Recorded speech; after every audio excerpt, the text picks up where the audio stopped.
Hello, and welcome to another episode of Boundless Body Radio. I'm your host, Casey Ruff, and today we have another amazing guest to introduce to you now. Nikki Crendal is a dietetics student in Australia. Nikki is studying at the University of Newcastle in New South Wales. She has been leveraging a carnivore diet to help optimize her health. She healed her autoimmune disease from eating animal-based foods and is constantly studying all the latest research related to nutrition, metabolism, exercise physiology, and all kinds of other nerdy science stuff. She is an expert in helping athletes and non-athletes alike transition onto low-carbohydrate diets, choose correct protein intake amounts, and fix autoimmune disease, including leaky gut and allergies. Nikki loves lifting weights, taking cold baths, and sharing her knowledge online. She can be found on Instagram at bio.chem.carnivore. Nikki, what an honor it is to welcome you to Boundless Body Radio. Oh, thanks so much for having me. It's good fun. Well, it's such an honor to have you. You just told me that you're on holiday, which makes me even more grateful that you would take the time to do this. And right before we started recording, I was a little curious to check the time difference. We are 18 hours behind you, which means you are up at 4 a.m. to do this today. So that is very early on holiday. You know what? Like I'm not usually a morning person, but then it's so nice once I am up because it's just a beautiful vibe this time in the morning. So it's really nice, actually. It's a good reason to get up. Well, we really appreciate you getting up, especially knowing that it's holiday, like we said.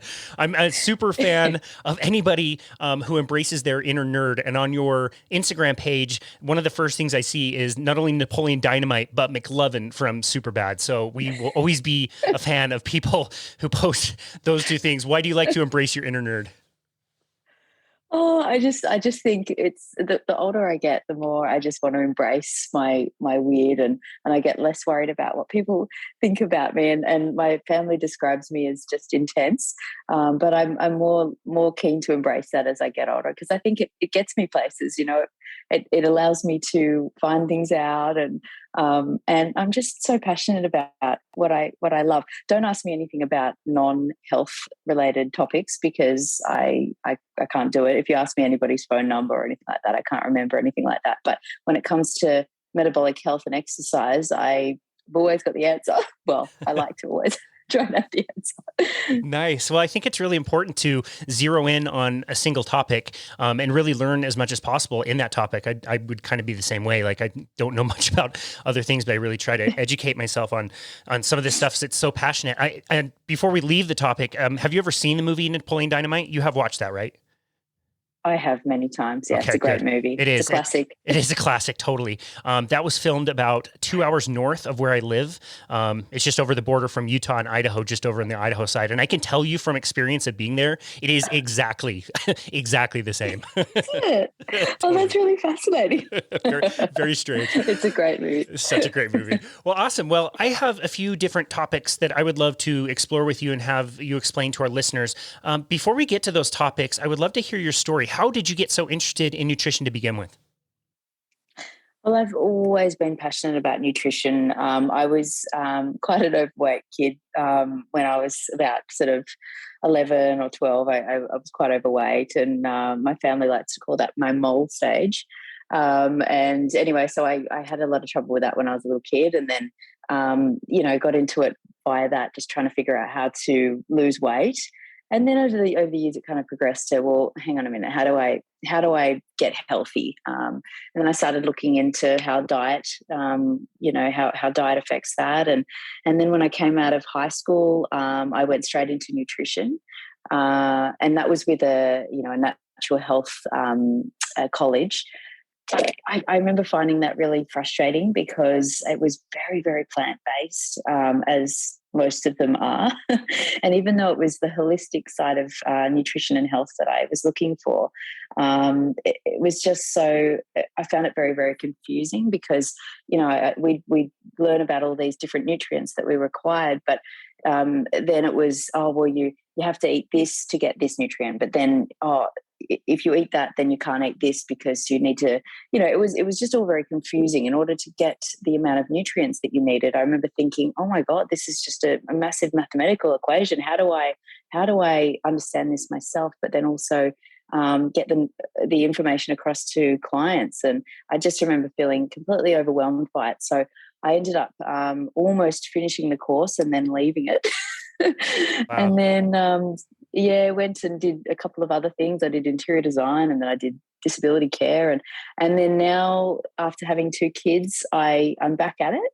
And that's why I'm going back to dietetics, because I just feel like my fascination with the human body just, increases. So I decided to do dietetics because I wanted a higher qualification. I wanted to, I guess, I wanted to be heard, and so I thought dietetics would give me that. But I did go into it knowing that it's quite a biased field. It's very old school, and I mean, long story short, they still very, very heavily follow the healthy food pyramid.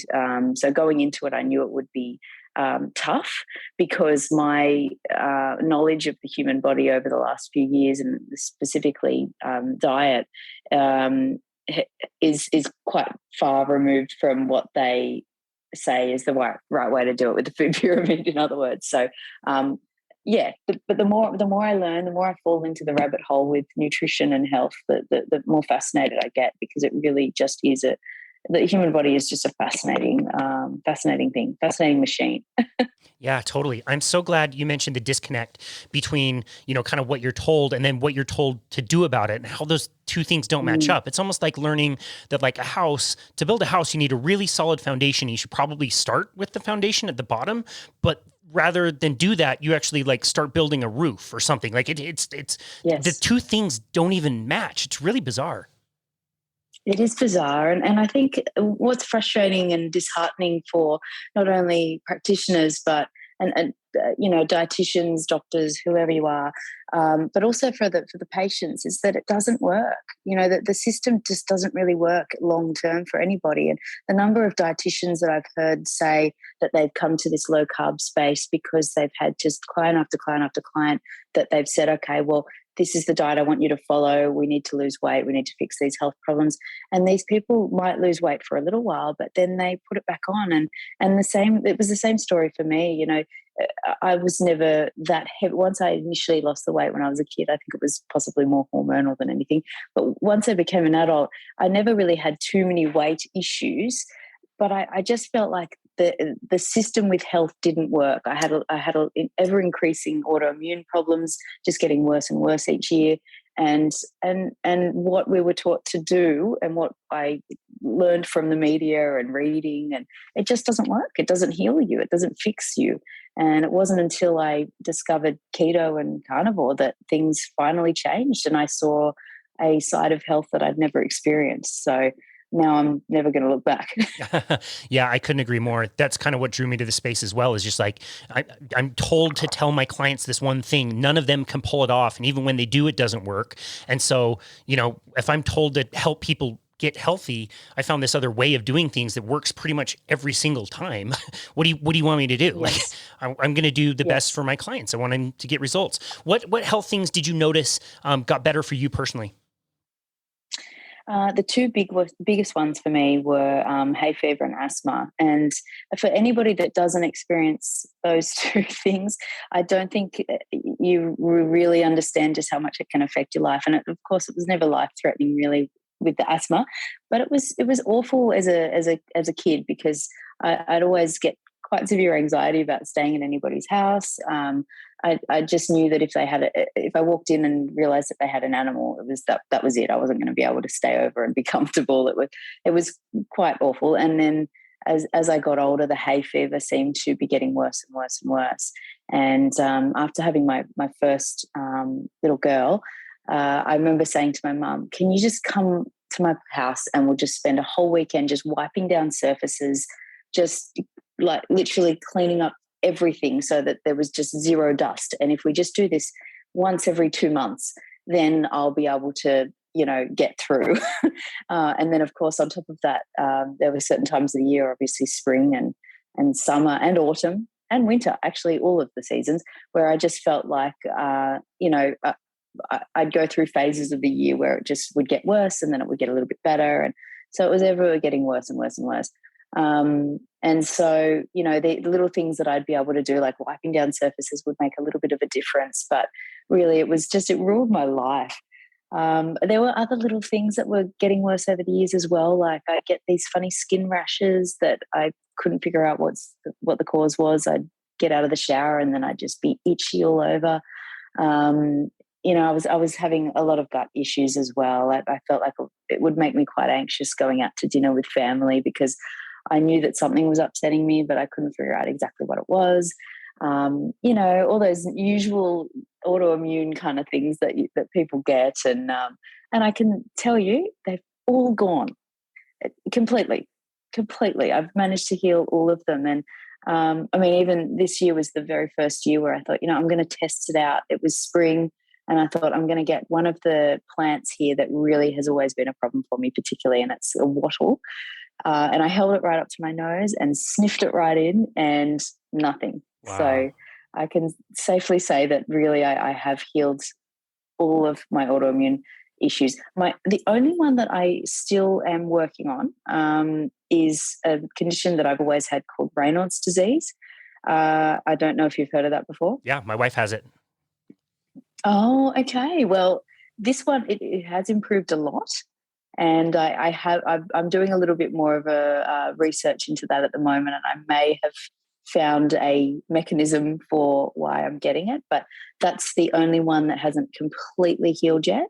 But it definitely has. I've seen a lot of improvement. So, other than that, everything else that I used to experience, completely gone. That's incredible. Yeah, that's incredible. I think most people would be absolutely floored if you told them that things like skin issues and gut issues and allergies and all these things could be, related to diet. And they absolutely are. I've heard this story so many times from so many people that they can make great improvements in all of those things. Yes, absolutely. And the funny thing though is that if you say that to anybody who has never heard about anything to do with keto or have heard about it, but that their reaction seems to be, most of them seem to be, well, oh, that's too extreme. No, I would never do that. It's too extreme. And I think my answer is, though, if you get to a point where these conditions are running your life, you will do anything. And now I've said to my family that even if I come out of the end of my dietetics course and they completely change my mind and I come out of there truly realizing that veganism is the way to go, which I very highly doubt. But if that happens, I will still continue to live this lifestyle, because once you see the benefits, you just can't unsee it. Yeah. It's just incredible. Yeah, totally. It's just not worth going off of the diet when you feel so good and don't have to deal with those things anymore. I think that's amazing. So what does your diet look like today? So at the moment, I would call it carnivore-ish. I have included back some things that don't seem to provoke any issues. I love avocado, so I have that in there. Little bits and pieces, like I love coconut butter. I think one of my favorite things at the moment is a little bit of coconut butter with some raw honey on the top. That's a little bit of a treat. But other than that, it's really just any type of animal meat, mainly ruminant, so mainly beef, and a little bit of chicken here and there, not much. And every single day I do a little bit of time restricted eating. So I eat sort of 2 meals a day usually. And they're quite big meals, and they usually consist of some kind of beef that takes up most of the plate. So I eat a lot of mince or steak or whatever. And then a side of some kind of organ. I truly love organ meats. That's another thing that I've noticed, that I would never have tried it back in the day, but I really truly love it now. So I usually have a side of some kind of organ, and I like to vary that up as well. So usually beef liver or chicken liver, or I love lamb kidneys, things like that. Yeah. And that way of eating feels pretty maintainable for you? It really does. And I'll be honest, when I first heard about I came from keto. Keto was my transition, and I love the keto idea. And I think for the general person, keto is a fantastic and very healing diet. But I saw a lot of improvements in my health doing keto. But it wasn't until I discovered carnivore that I really noticed everything, all my autoimmune issues completely disappearing. But when I first heard about carnivore, I thought, oh my God, that just sounds absolutely nuts. And I could never go to just meat because I truly did love vegetables. And I thought, no, there's no way I'll ever do that. But I have to say that the transition was slow. And then once I committed to it and I saw the improvements, I thought, you know what, I really don't miss, I don't miss plant foods that much at all. I feel so satiated from meat. And it's fascinating that I think the more the more I eat of that sort of food, the more I crave it. So very interesting. Yeah, definitely. It's so interesting to hear your path through the different diets. And I think most people experience that to some degree where, maybe they start out on standard American diet, which we've successfully implemented all over the world. You're very welcome. And they feel terrible or they get obese or, they have some kind of condition. So they want to eat healthy. So maybe they go vegetarian and maybe they go paleo and then maybe they learn about keto and then carnivore. I'm curious to know the next step. This is coming up a little bit more and I'm really wondering about going from carnivore that's more strict to carnivore-ish, where you're including more plant foods. How does somebody know that maybe their carnivore diet has been a little bit too strict and it is a good thing to include certain plant foods back into the diet? Well, the only reason I would do that and suggest to people to try to re-include foods back in is because I think there's always going to be situations where you're with family, you're with your kids, whatever, where foods other than meat come into it. And as I said, I'm away at the moment and I'm indulging in things that I don't usually indulge in. And I feel like because I've healed my gut so well, I feel like then my body seems to be able to tolerate. What I do think seems to work for me is doing periods where if I feel like anything is coming back, if I feel like my gut isn't as great as it has been, then I just go back and do a period of a couple of weeks of stricter carnivore, and then I feel like I'm able to add things back in again. So having said that, though, I've only had to do that once recently, and the only thing I can see that was possibly at the bottom of that was I had to get the vax. And ever since getting that, I felt like a couple of my skin issues came back. My hay fever came back a little bit. And so I thought, well, maybe I can reset it by going back and just doing a stricter period of just ruminant meat. And that's what I did. And I even cut out coffee, can you believe it, for about 3 weeks. Wow. Which was hard. Because I do love my coffee. But now I've come back out of that again and I've started adding things back in without any trouble. So I think for some people, they can be more liberal than others. I think if you've had a lot of extreme autoimmune conditions for a long time, possibly you need to be more strict for a period. But I can't see that there's anybody who really has to be completely meat only forever. And I don't think there's many people that would want to be. I know for me, I love the idea that if I go to a restaurant and they're serving vegetable sides, I want to be able to eat them because they make them taste good. Do I bother at home? Not really.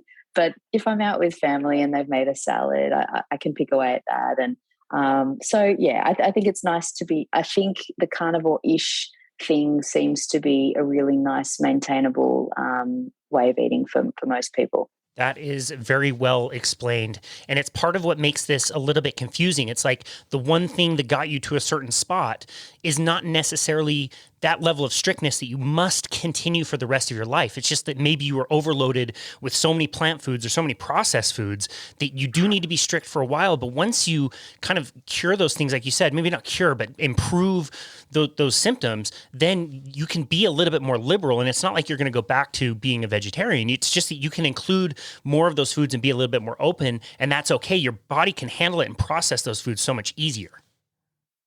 Absolutely. I heard an analogy years ago that I feel like really makes sense to me is that if you imagine your body like a bucket and it's got a tiny little hole at the bottom and you're filling it with water, if you fill the bucket with too much water and it doesn't have time to drain out the other side, then it's just going to overflow, and that's when you start getting issues, because it's not able to process and handle what you're putting in. But if you give that water time to drain out, and then you only put in a certain amount in, then it's able to drain out. And I don't know if that makes any sense, but it made sense to me, and I thought, yeah, that makes sense. If you eat a little bit of those things, but you do it seasonally, so you're not literally eating the same exact plant food every single day, 365 days a year, then your body is able to handle it. It can process it. But I think there is a reason why we eat seasonally, and we've always eaten traditionally seasonally, because it's several months of a year where a plant food is available to us, and then it's not available for the rest of the year. So if the plant food comes with a toxicity, which most of them seem to, then we can handle it for a certain period of time, but then after sort of 3 months, we don't have to handle anymore, and the body can kind of reset and then be ready for it the following year. I love that. Yeah, I'm so glad you brought that up. We've talked about that on our show recently, like the seasonality of these foods. Like there are certain weeks of the year that I can walk around my neighborhood and there might be 1 or 2 apple trees, there might be 1 or 2 peach trees. They'll have fruit on them. I'll pick one up off the ground and eat them, and they're absolutely delicious. They're so good. I'll usually take that fruit when I'm done and throw the seed somewhere, which means I'm helping the plant to grow, which is what all of us want to do, is grow and expand. And that's beneficial for the plant. But then if I walk by that plant 2 weeks later, like there's no fruit there. And that would be a time that my insulin might be a little bit higher. I might be storing fat for a time like now around here where there's snow on the ground. There's definitely not fruit. I can live on the fat that I've already stored, that I stored up at the time when there was more of those carbohydrates and plant foods available. Yeah, I think it's a beautiful, well-made system, and I think it's when we move away from what the body is naturally supposed to do that we have issues. And I mean, I was only just listening recently. I can't remember who said it, but it made complete sense about fruit and the fact that there is only a certain period of time where it is at its ripest, and that's when it has the least toxicity.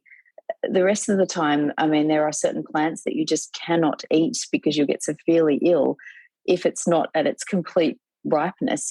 And I just think that makes complete sense. There is a time when we are supposed to eat it, but unfortunately at the moment in every grocery store you go into, you can get fruit that is pushed to be at a certain ripeness.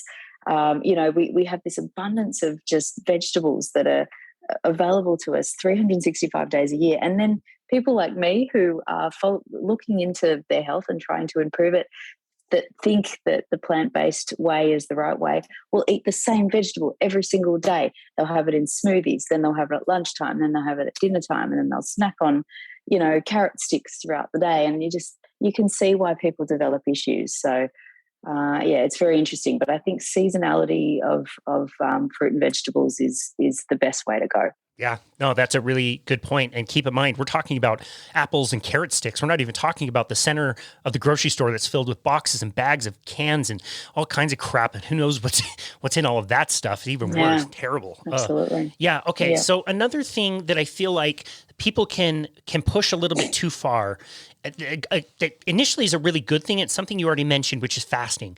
I think fasting to me is like the gold standard of if somebody needs to lose weight and feel better, it pretty much always will work to some degree. If I can get somebody to reduce the hours that they're eating food, they will pretty much always burn fat, feel really good, have good energy, be less hungry. And that's a really good thing. And I think a lot of people on the carnivore diet end up trying to do OMAD, which is like 1 meal a day. And sometimes I noticed this with me personally, that I pushed it maybe a little bit too far and noted some negative, things that came along with that. When does somebody know that too much of a good thing like fasting can actually be problematic?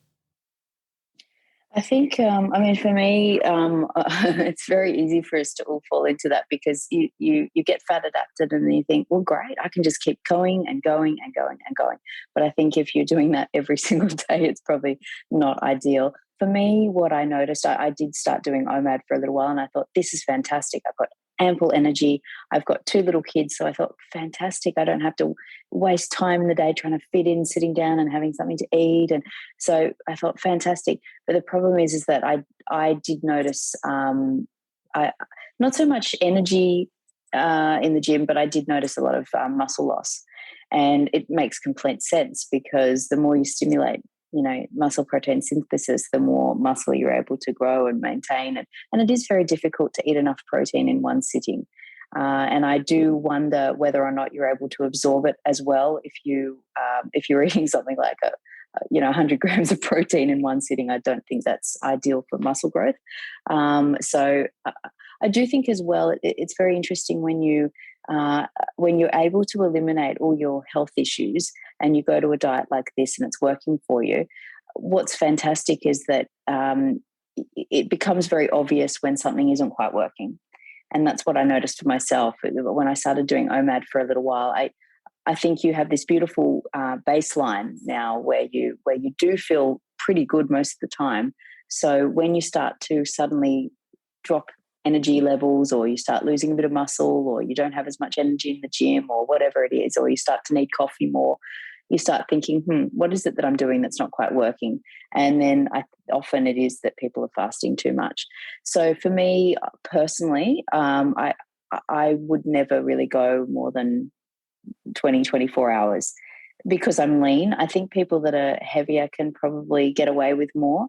Having said that, I think I'm a big believer in getting enough protein. So I think I probably wouldn't push several day long fasts unless you're really heavy. But I certainly know for me, I notice a difference in my energy levels if I go too far because I don't have much body fat to tap into. Yeah. So. No, good point. I love that you made that point that, once you dial things in, you become much more sensitive to smaller things that you may not notice when you're not as sensitized to that. That's a great point. I love that. I want to talk about muscle building, but before I do, I also really want to talk about carnivore and women's health. What kind of fears do women have about carnivore diets, and what things should they truly be looking out for if they want to try this? Yeah, I think it's tricky because I think when you go get your lab tests done, and I'll admit I'm not up to that part of my course yet, so I can't even I can't look at a full lab report and completely understand it. I'm understanding it more now from my own research, but I can't look at it yet and go, oh yes, this should be this should be this. But one thing I do hear often people say, I mean, we've heard this for a long time about keto and your thyroid, that your thyroid's going to drop, and that, and in some people it may drop, and it might, and if you notice a change in your energy levels, or you notice that you're having trouble with weight loss, then possibly something's going on there. But I think what people fail to understand with lab work is that when you go carnivore, you almost get a new normal. And I think what we also fail to see these days is that when the doctor is looking at your lab work, they're looking at the averages. They're looking at what is average for the population and what is normal. But that doesn't mean that doesn't mean it's giving you vital health either. I heard recently, and I'll be honest, I can't remember which lab changed. I think it might be iron, but they just keep changing the goalposts. So the problem is that people will go in, they'll get their labs done, and they might be doing carnivore, and it comes back with, this one's not right, or your cholesterol's high, or your thyroid's low, or something. But that doesn't mean that's not ample health for you. It just might mean that it's not within the average anymore. But the average person walking around on the street isn't healthy.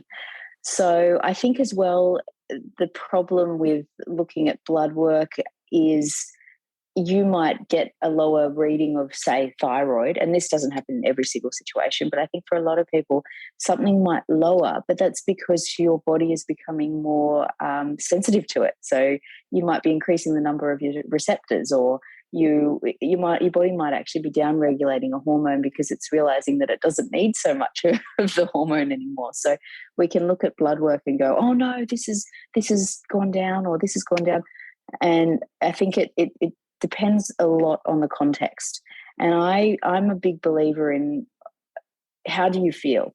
If you feel, and as I said about the good baseline, once you get to a point where you really have a good baseline of health, you do notice things changing. And if you feel like you don't have as much energy as you usually have, or, your libido's gone down, that's a big one. I think that is a big sign of health, is your libido, actually.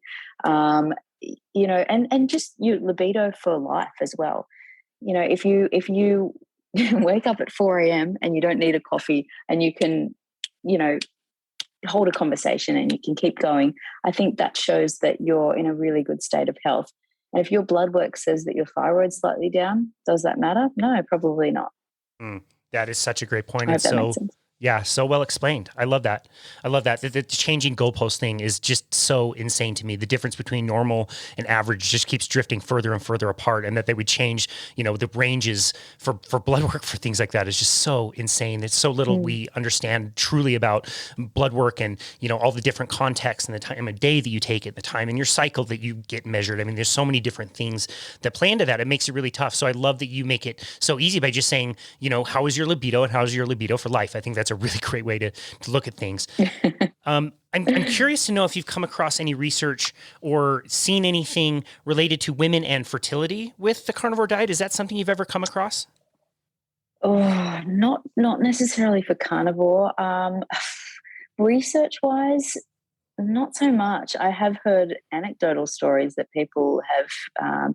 Unfortunately for me, I didn't come to this until after I'd had both of my children. So if I was to go through that again, which I won't, but if I was to, I would. I would love to. I would definitely go keto, and possibly carnivore. I really can't see that from what I understand so far about biochemistry and metabolism. I truly think you can survive very well on animal-only foods. I think if you're somebody, I think there are certain people who can survive only on muscle meats, and I know that they thrive on it. I personally feel like I notice a difference when I have organs in there, possibly because I'm very active. I don't know. But I think if you're including organs and things in there, I think you are getting all you need.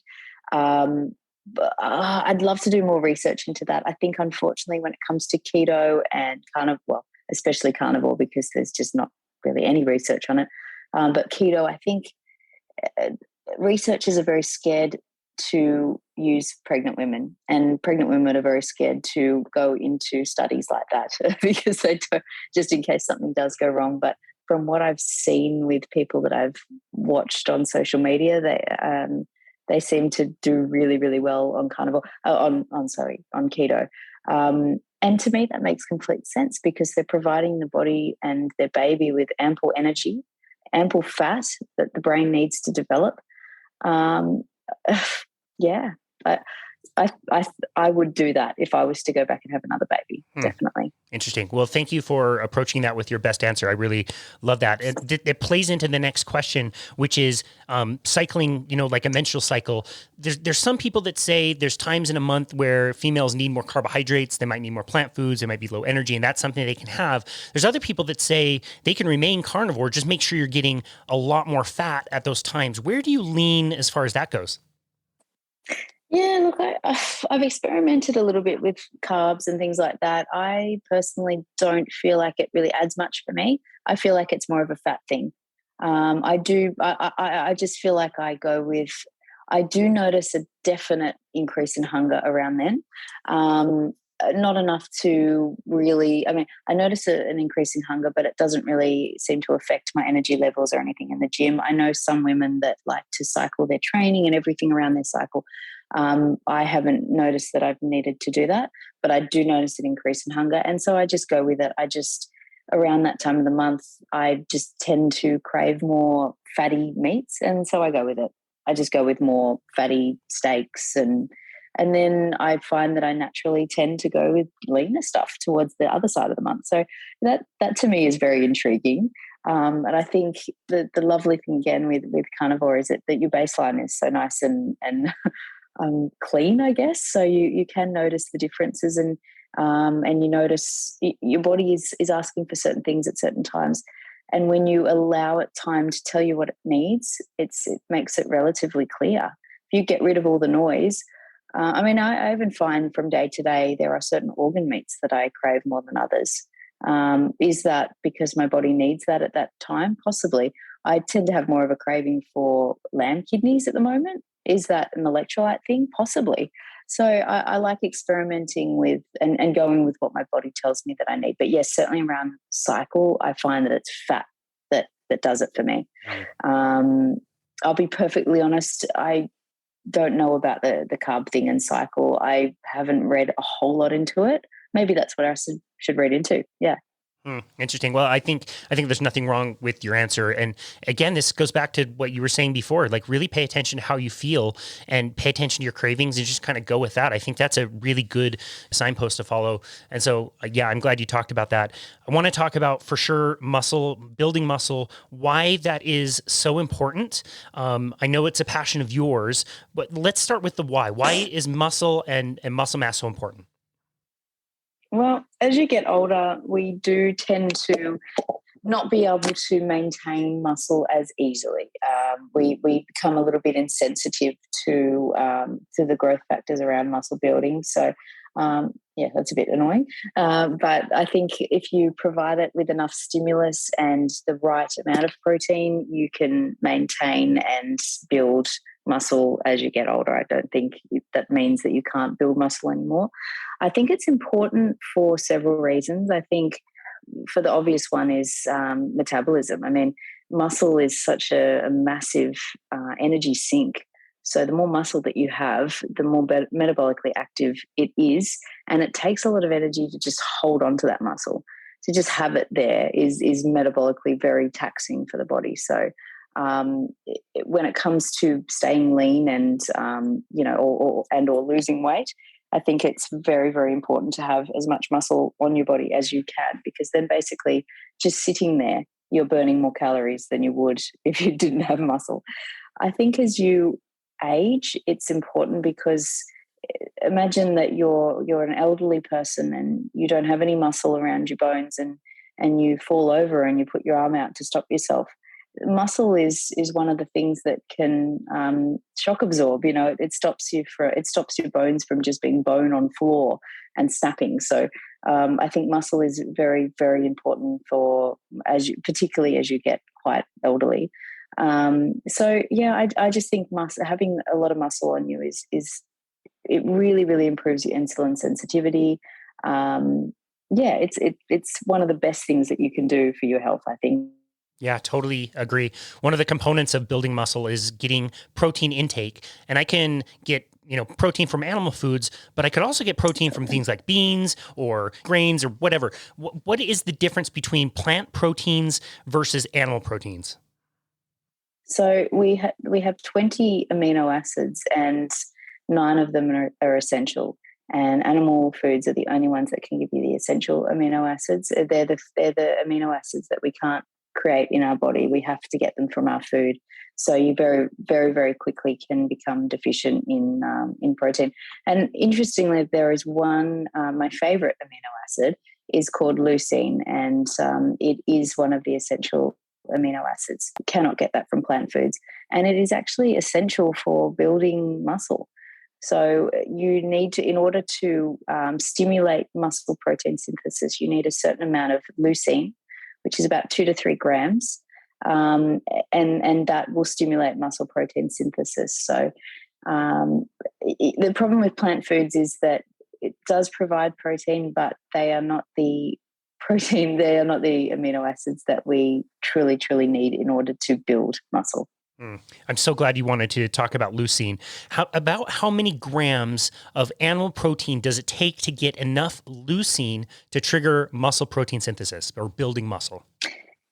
Yep. So we're looking at about 2 to 3 grams of leucine, and you get that from. It does depend on the leanness versus the fattiness of the meat. Obviously, the fattier the meat is, then the less muscle meat you'd have within that piece.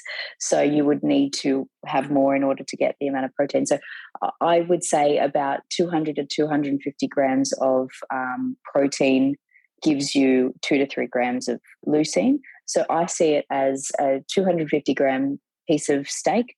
or 200 gram piece of chicken. So as I said, the leaner you go on the animal meat, the more protein you get per gram.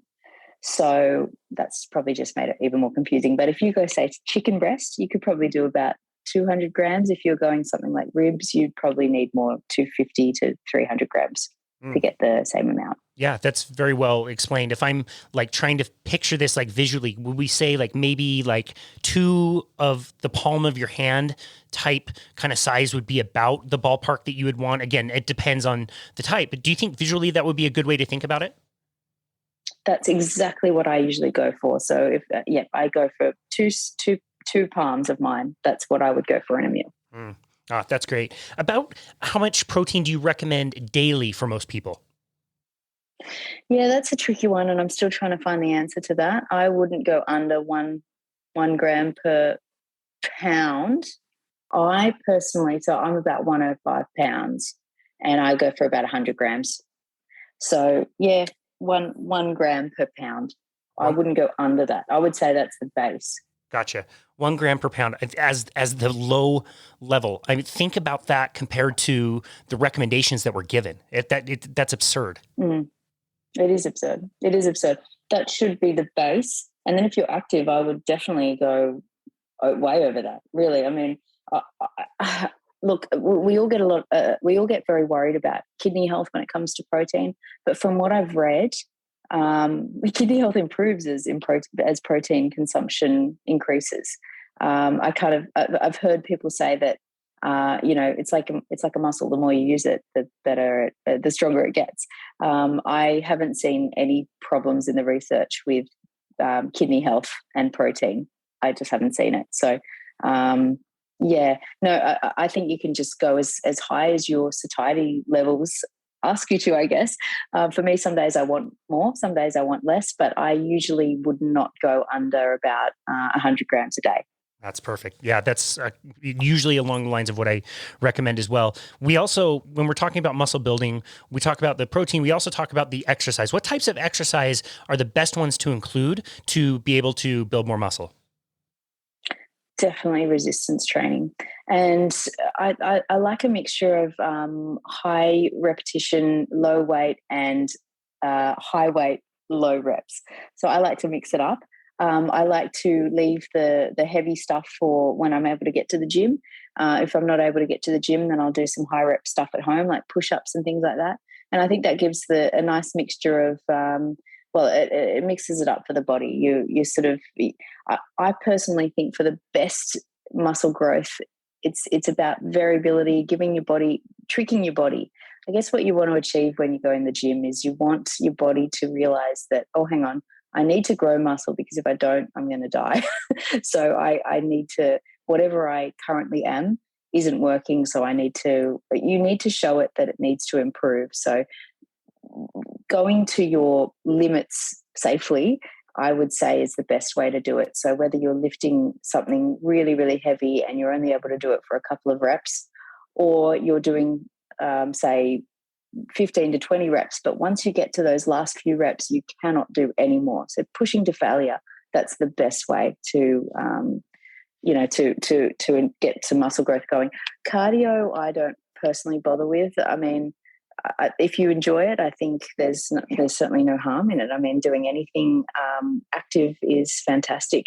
But I think if you're looking at muscle growth, definitely resistance training every day, every time. Yeah, I love that. I couldn't agree more with all of that. I think it's so important to take yourself to failure. I do agree with you as well that you have to do it safely.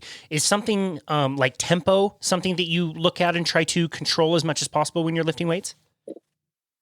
Definitely. And that's another way I like to mix it up by mixing up the tempo, mixing up how for example, I mean, only just yesterday I was doing some deadlifts and you don't have to particularly go that heavy. If you're not feeling it that day, you don't want to go as heavy. You can just work on how long it takes you to do that movement, or holding it in a certain position is even enough to stimulate the muscles.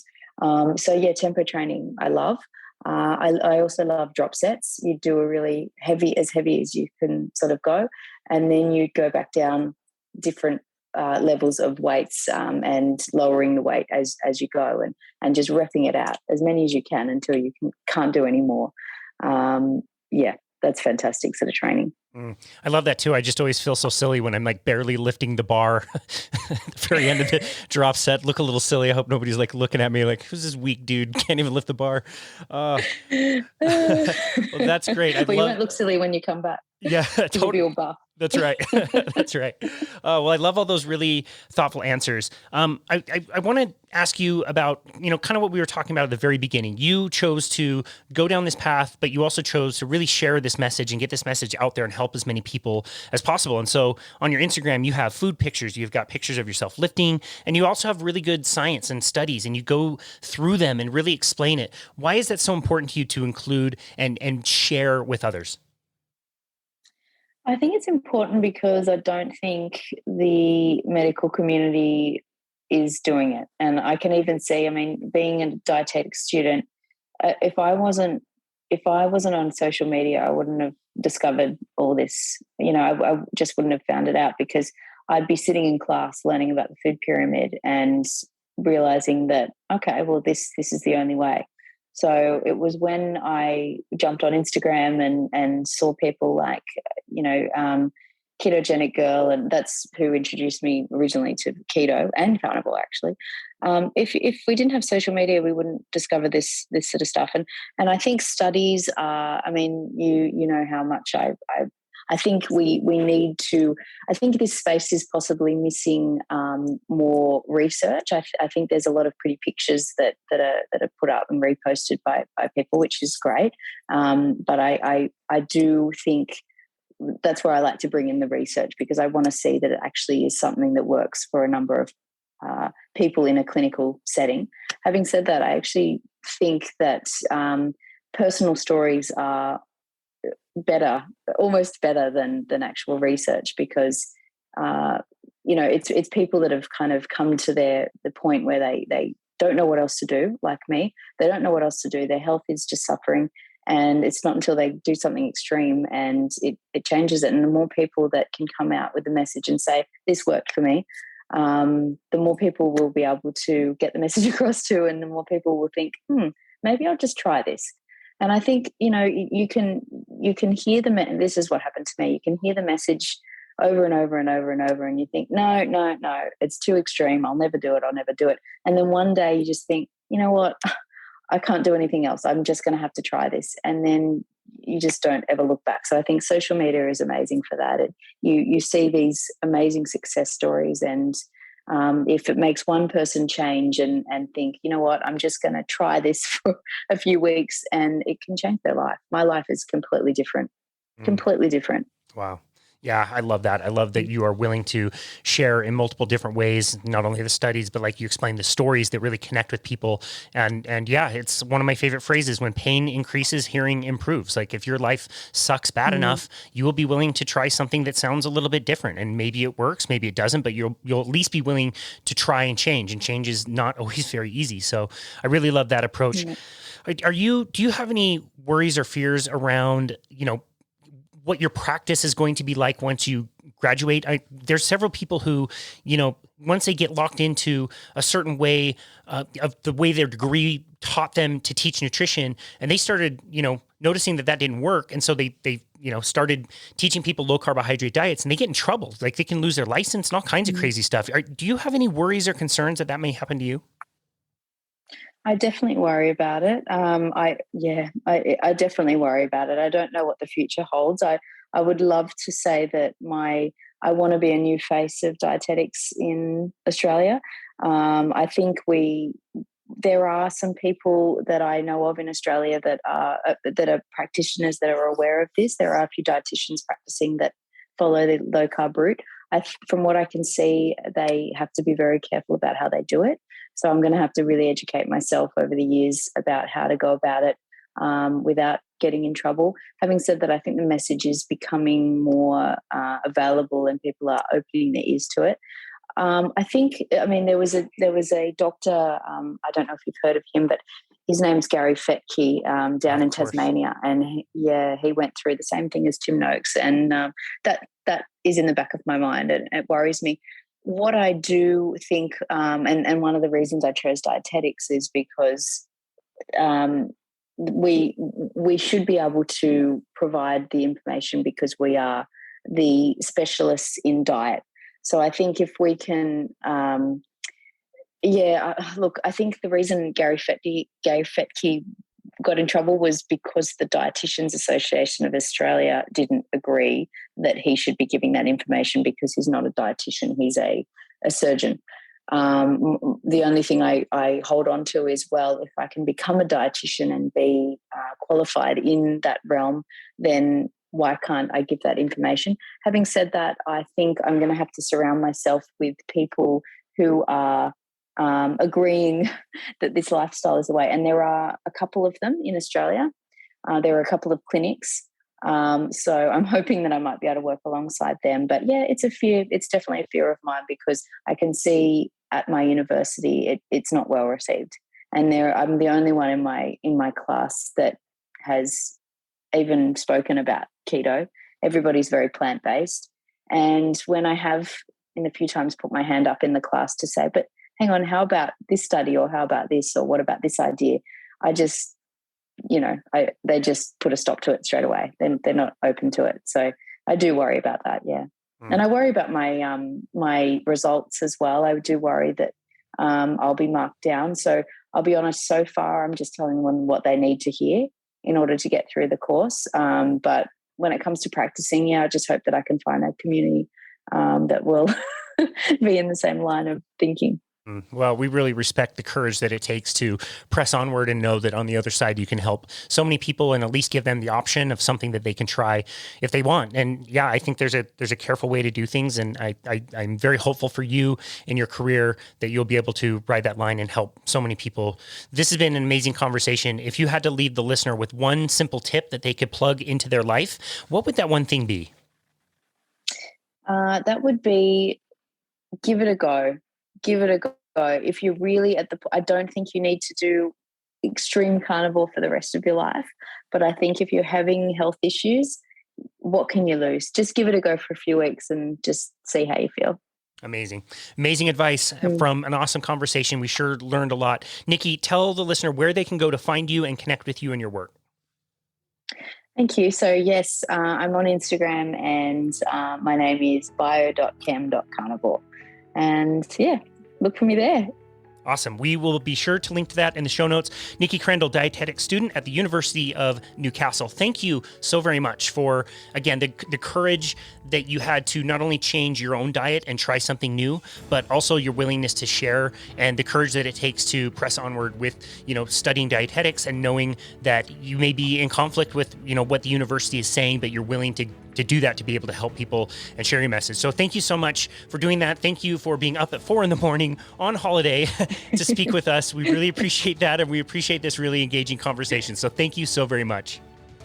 Well, thank you so much for having me. It's been really fun. It was super fun. And this has been another episode of Boundless Body Radio.